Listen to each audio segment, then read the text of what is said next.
I've been thinking today on 3 passages, 4 verses really, in which Paul appears to repeat himself in Romans, 1 Corinthians, and 2 Corinthians.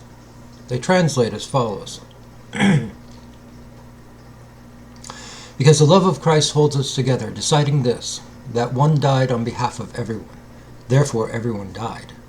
And he died on behalf of everyone so that the living would no longer live by means of themselves, but by means of the one having died and risen on their behalf.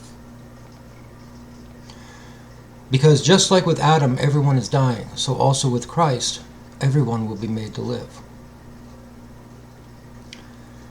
Therefore then, like through one violation for all human beings resulting in condemnation, so also through one right action for all human beings resulting in the setting right of life.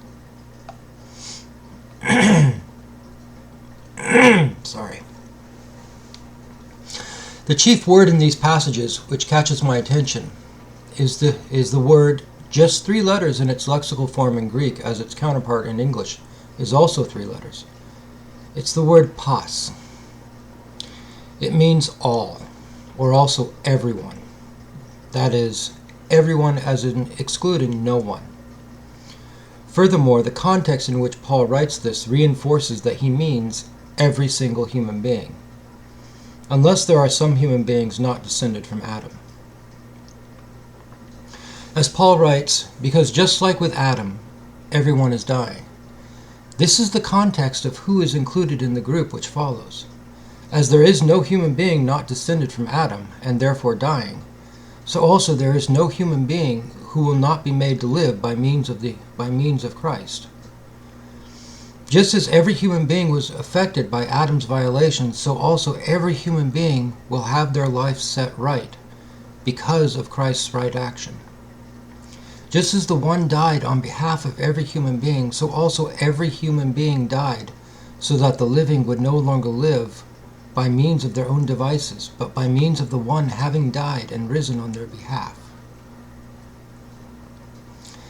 Every human being has descended from Adam. So also every human being has been joined to Jesus Christ, past, present, and future. Likely, maybe through quantum entanglement and retrocausality. Every human being who knows nothing about him, every human being regardless of race, religion, creed, sexual orientation, regardless of whether they understand what he has done or not, regardless of whether they are the holiest saint or the most horrendous of criminals, every human being has been joined to Jesus Christ. The Spirit of Christ is already present in every human being, dormant maybe, but present, and, as Paul flatly states, giving every human being the possibility of not having to live by means of their own devices, their own dysfunctional neurology or flesh, to live by means of his Spirit, if they are just made aware of it. And once that human being becomes aware of it and believes that it's real, because belief determines one's reality, you will never act on what you don't believe, they are able to begin cooperating with him, submitting their own responses and behaviors to his. But the mechanism is already present in every human being. God made sure of that. Not just in those of a certain theological persuasion, not just in those who have performed a certain rite, not in any kind of an exclusive group, all human beings.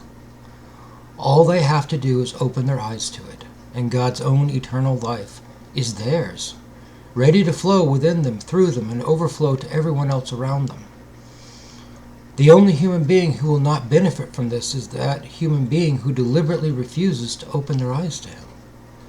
That human being that deliberately chooses blindness and darkness. But even then, God is patient. And as Paul wrote, all will be made to live, excluding no one, even if they must spend time in the outer darkness of their own choice. Eventually, they will come around. God will not give up until every single human being is recovered and returned to him where they belong.